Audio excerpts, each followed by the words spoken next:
Bien le bonjour à tous et bienvenue pour la suite de l'arbre de Tours, quatrième partie. Aujourd'hui là je profite peut-être de vous répondre en direct là, sur quelques commentaires que j'ai eus sur ma dernière vidéo, donc l'épisode numéro 3. Et c'était plutôt sympa là, il y a eu pas mal d'échanges, donc je vous en remercie, c'est cool. Qu'est-ce qu'il me disait là? Donc ici j'ai Erwan 2000 qui me parlait par rapport à mon appareil à retomber dans le pas. Il me demandait s'il n'y aurait pas moyen de rajouter un pignon pour pouvoir avoir une concordance justement entre la vis mère en pouce et mes filetages métriques. Par rapport à tout ce que j'ai pu lire sur le net, non, je crois que c'est pas possible d'arriver à faire ceci. La seule solution pour moi, là, ça serait vraiment de faire un gros boulot et de changer cette vis mère et d'en mettre une en métrique. Et je ne crois pas que c'est quelque chose que je vais donc essayer sur cette vieille machine. Donc ça, c'était pour le commentaire de Erwan 2000. J'ai Jean-Louis Train Tranquille. Salut Jean-Louis, c'est toujours cool, tu me fais toujours des petits commentaires là, c'est sympa. Et tu me parlais de la hauteur de mon outil de coupe là, à cause des vibrations. Est-ce que j'étais pas bien réglé? Il me semble l'avoir bien réglé, mais peut-être qu'il y a un petit peu de ça aussi, il faudrait que je regarde. Moi, ce que j'en déduirais, c'est plutôt que j'avais ma poupée, ma lunette. Voilà, je cherche mes mots, c'est le début de la journée, il faut que je me remette dans le bain. Ma lunette, à mon avis, était un petit peu trop sur l'extérieur. Et je pense que les vibrations venaient de là. Il y a aussi donc des commentaires par rapport au lardon du petit chariot supérieur. Effectivement, c'est quelque chose que je pourrais regarder. J'ai jamais été vraiment le démonter pour le vérifier. Est-ce qu'il pourrait y avoir là aussi une incidence? C'est pas impossible, donc c'est quelque chose que je pourrais donc aller voir, histoire de m'en assurer. Qu'est-ce que j'ai d'autre? Christophe Pététas, qui me demandait là s'il était nécessaire d'incliner le petit chariot. Donc quand on fait le filetage, ouais, il y a eu une réponse, c'est juste, hein, on est obligé de se mettre à 30 degrés parce que la pointe des 60 degrés doit toujours donc couper sur une seule des facettes, d'où l'inclinaison du petit chariot. Franck Maza, là tu me parles aussi du petit lardon, là du petit chariot, ouais, comme j'ai dit, donc c'est probable, il faudra que je regarde ça.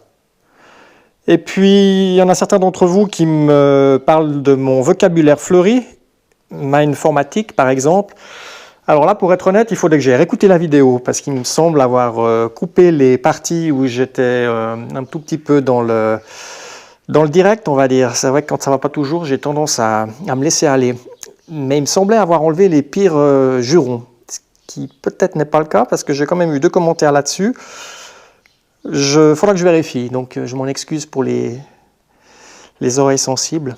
Généralement, j'essaye de rester dans un vocabulaire correct, puisque je fais des vidéos qui vont sur YouTube.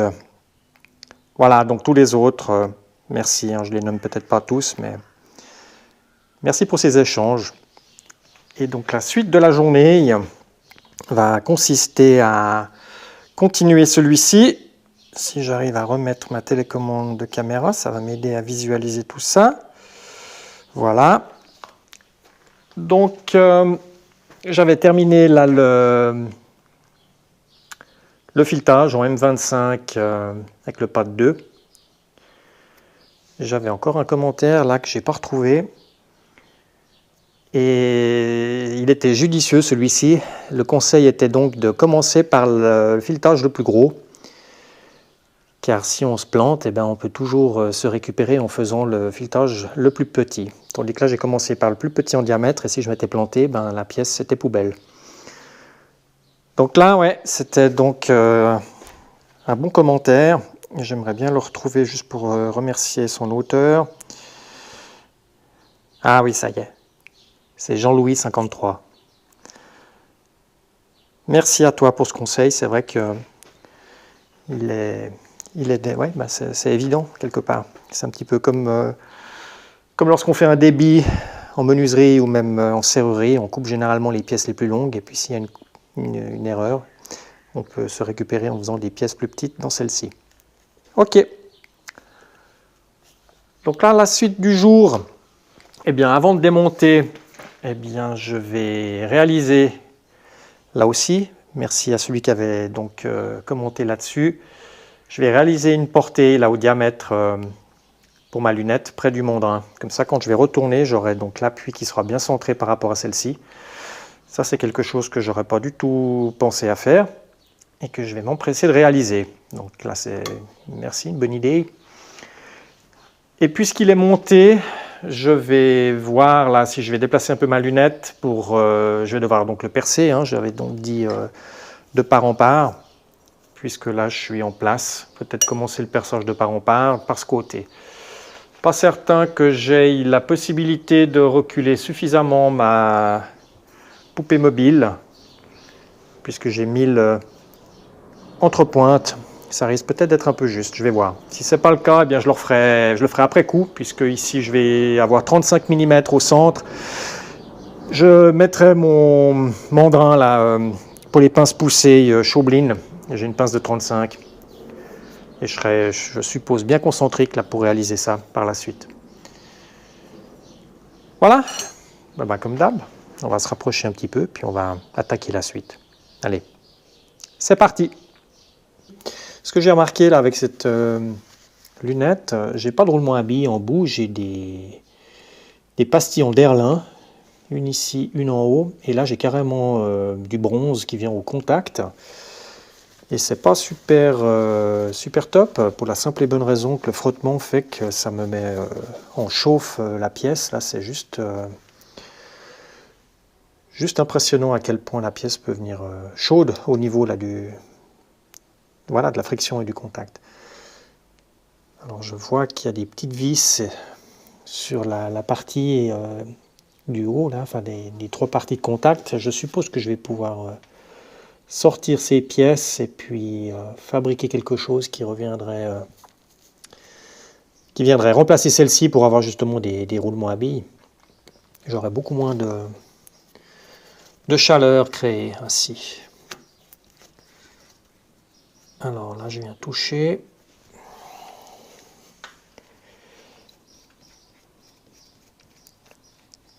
À l'arrière aussi. Je bloque. Et je termine par en haut.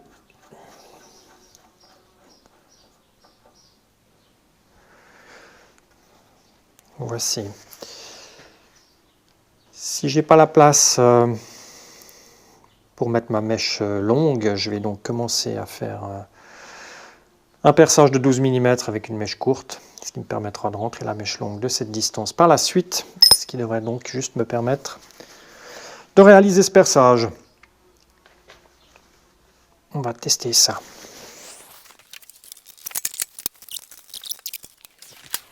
Allez, démarrage. Je ne sais plus trop ce que j'ai comme rapport ici. On va regarder.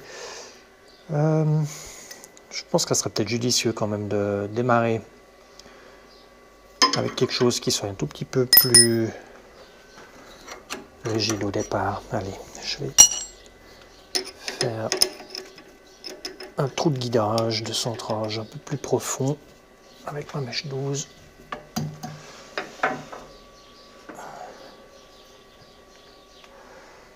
Qui sera courte. Celle-ci, c'est d'ailleurs une mèche avec un épaulement. Ça va pas être top pour se centrer au départ. Je vais aller en chercher une autre. Voici.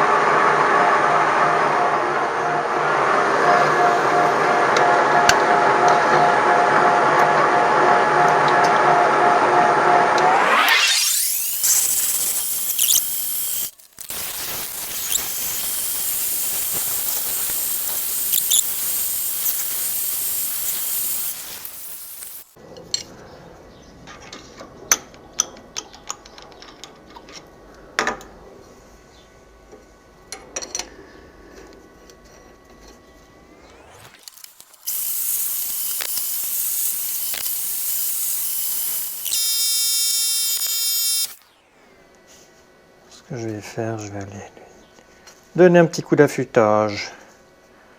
Peut-être que le Made in China n'est pas affûté à la sortie d'usine. Parce qu'il y a vraiment une différence là de coupe avec ma mèche précédente. Je vais donc tout doucement là pour ce perçage. Il faut vraiment être attentif à bien donc sortir les copeaux. Donc c'est une coupe maximum 4-5 mm à la fois. Ressortir complètement sa mèche, souffler, enlever les copeaux et reprendre. Donc c'est long, mais il faut être patient.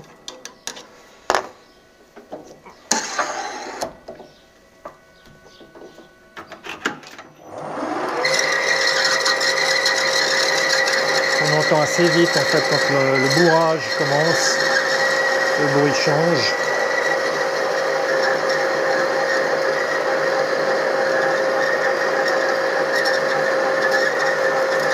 Voilà. Donc là on s'arrête, on sort ses copeaux, un coup de soufflette. Il faudrait que j'ai quelque chose qui puisse lubrifier au fond, parce que là c'est vrai que mettre ça sur le bout de la mèche, on peut voir que c'est chaud. Que l'huile se mette en ébullition directe là.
J'arrive gentiment à la fin de ce perçage et je dois dire que c'est pas facile. Donc j'ai réaffûté maintes fois à la mèche. Ce qui se passe maintenant, c'est qu'on a une usure là sur l'extérieur des lèvres. J'ai donc l'impression que le diamètre ici est plus faible que le diamètre un tout petit peu à l'arrière, forcément.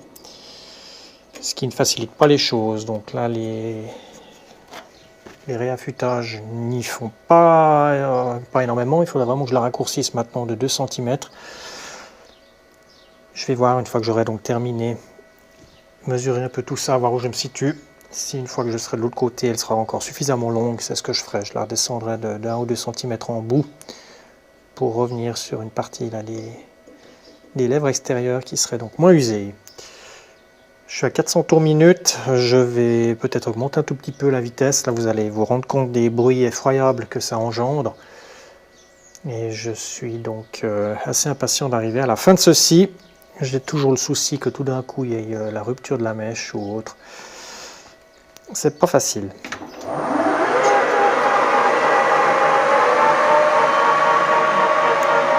Donc ce que je fais aussi, je mets de l'huile sur l'extérieur, un petit peu sur tout le long de la mèche. Pour faciliter peut-être la rotation de l'arbre autour de celle-ci. Donc là, il faut vraiment que j'aille pratiquement au bout.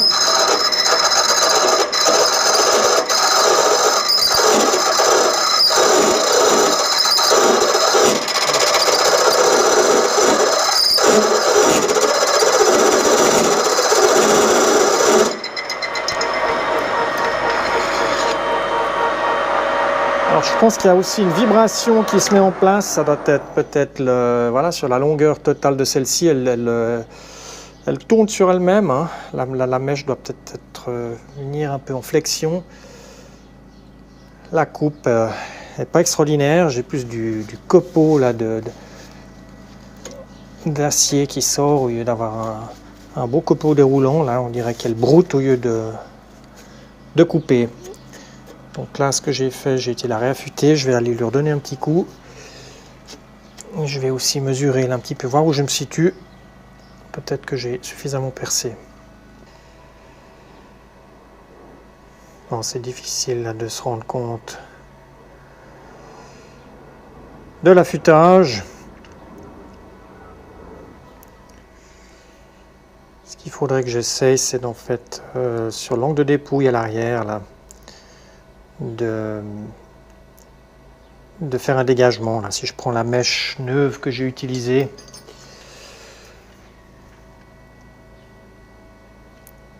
on peut voir qu'à l'arrière, là, alors est-ce que ça faciliterait le dégagement du copeau? Alors je vois que j'ai pas tout à fait le même angle non plus là. Hein. Moi je suis un tout petit peu trop pointu. Peut-être que là aussi il y a une incidence sur ma cale. Il faudrait que je mesure l'angle. Je crois que je vais être à 115 ou à voir.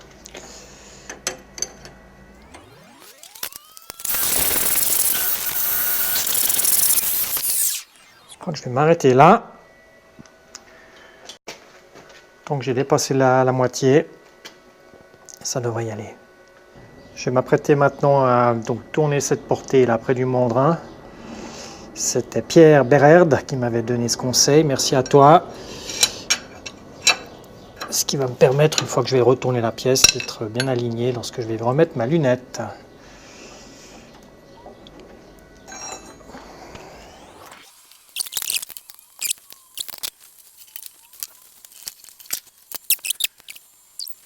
Donc en fait, cette portée là que je vais faire à présent, elle va me servir simplement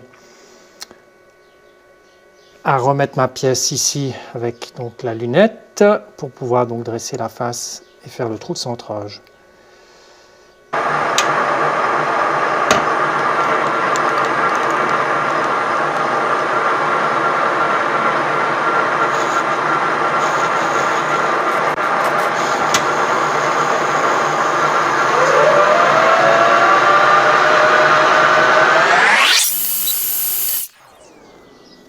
Voilà, qui devrait suffire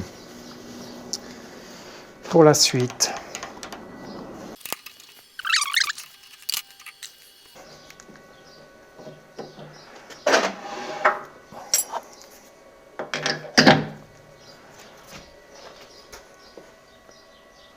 Alors, je vais quand même utiliser mon mandrin à 4 morts au lieu de changer pour mettre mes pinces poussées.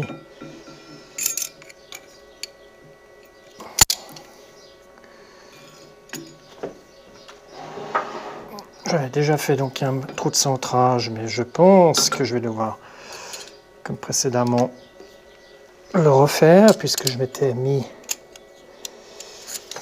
dans le mandrin assez profondément. Et voilà. Ceux qui ont vu l'épisode, je ne sais plus, numéro 2 maintenant, vous avez compris que c'était pas top là, mon premier centrage. Je vais faire ces petites cales de maintien. Parce que là, franchement, c'est du n'importe quoi ça.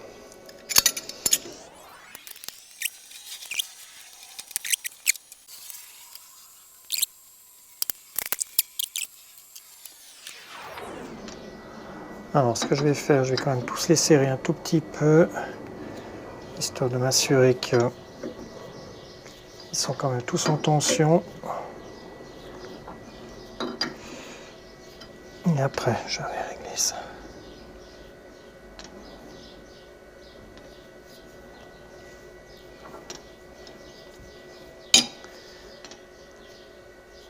Pas trop mal.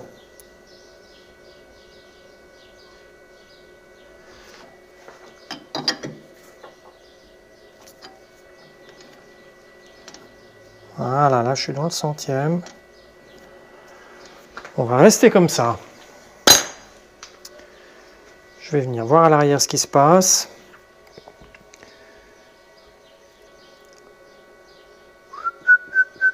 J'ai peut-être pas suffisamment réfléchi.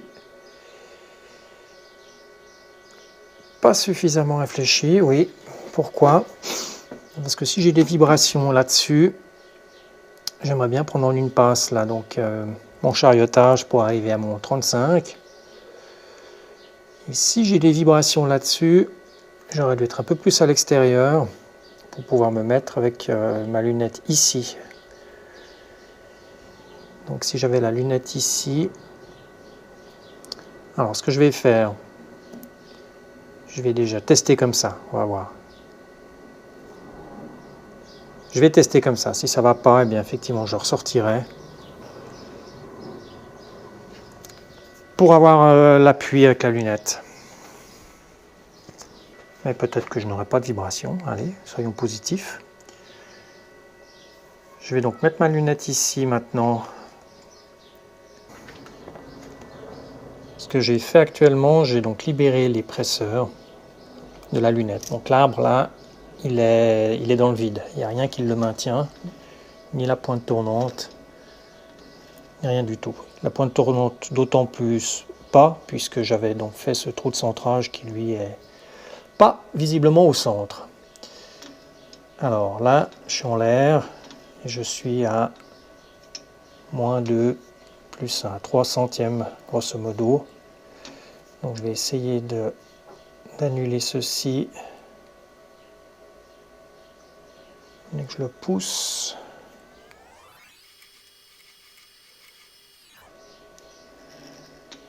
C'est vraiment très très sensible là. Donc je vais venir le bloquer de l'autre côté.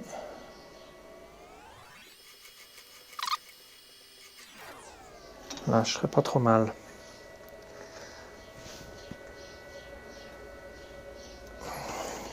En dernier lieu, je viens poser celui du dessus.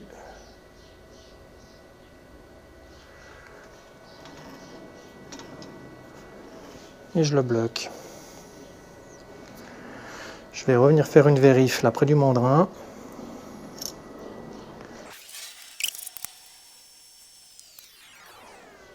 Ouais, donc ça a bougé. Je vais donc refaire le réglage. Là, je suis bon dans le 100e. Je reviens à l'arrière.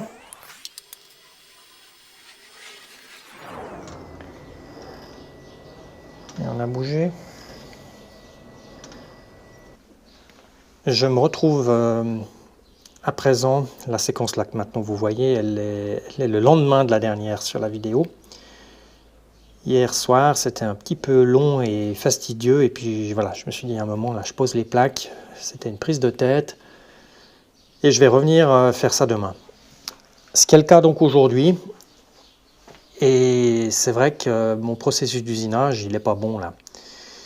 Je m'en doutais un petit peu, parce que lorsque j'ai donc retourné mon arbre, je me suis mis donc au rond ici, mais de l'autre côté là-bas, le point de centrage que j'avais fait donc au début, eh bien lorsque je me mets avec ma poupée mobile en pression et ma pointe tournante, eh ben je suis pas concentrique là. Hein. Donc quand je vérifie sur ma partie des 35 mm là, qui a été travaillée précédemment, si je me mets au rond ici, quand je chariote là avec mon comparateur, voilà, j'ai des différences. Enfin, si je contrôle le rond ici et ici, voilà, c'est pas bon. Donc, j'aurais pas dû procéder comme ceci, et j'en ai eu la confirmation en fait grâce à un commentaire que j'ai eu hier soir en rentrant à la maison. Et c'est Laurent Méry qui me confirme tout ça. Donc, ceux qui voudront lire, c'est dans l'arbre 2, la vidéo arbre 2. Laurent Méry qui me dit que j'aurais dû donc tourner entre pointes. Entraîner ici avec un toc, et ben oui, ça aurait été beaucoup plus simple, hein. Donc j'aurais démarré comme je l'ai fait, je fais mes 2 trous de centrage de chaque côté de l'arbre, je me préoccupe pas trop de savoir si je suis hyper bien centré, puisque je l'aurais été suffisamment. Je me serais mis entre pointes, entraîné par un toc, et j'aurais pu donc travailler ainsi, ce qui m'aurait grandement simplifié le retournement de la pièce après coup. Parce que là, donc, ce que j'ai fait mes 2 trous de centrage au préalable. Ici, j'étais au rond sans me préoccuper du trou de centrage au départ. J'ai fait mon usinage, mais lorsque j'ai retourné mon arbre, eh bien, le trou de centrage que j'ai de ce côté-là, il n'est pas du tout centré par rapport à la partie que j'ai déjà usinée, forcément. Et c'est là que c'est compliqué maintenant pour moi, pour arriver à remettre la partie déjà travaillée complètement au rond, et ceci au niveau du mandrin, mais à ce niveau-là aussi. J'ai pas d'autre solution pour le faire que de m'aider avec la lunette, puisque je peux pas me mettre avec ma pointe tournante, vu que mon trou là-bas n'est pas bien centré. Donc ça m'a pris beaucoup de temps pour arriver à faire ceci et rattraper cette erreur d'usinage du départ. Donc merci à Laurent, ça me permettra dans les prochains travaux que je pourrais faire, si jamais je refais un arbre de ce style-là, de le faire différemment. Et ça me fait dire aussi que j'ai pas de toc pour l'instant. Donc il va falloir que je commande ça ou que je les fabrique. Donc le processus, là, je me suis donc mis au rond ici, et à l'aide de la lunette, j'ai été faire en sorte de me mettre au rond ici. Je l'ai vérifié après aussi en chariotant là, mon comparateur sur le côté et sur le dessus, parce qu'on avait encore des petites différences. Et maintenant, je suis bon. Ce que j'ai donc fait, j'ai été à l'aide de ma mèche de centrage, là, refaire le trou, puisque lui était donc pas bien centré. Voilà, je viens de la reprendre. Là, maintenant, je suis bon. Je vais donc pouvoir changer ceci, mettre ma pointe tournante, et finalement, terminer ceci.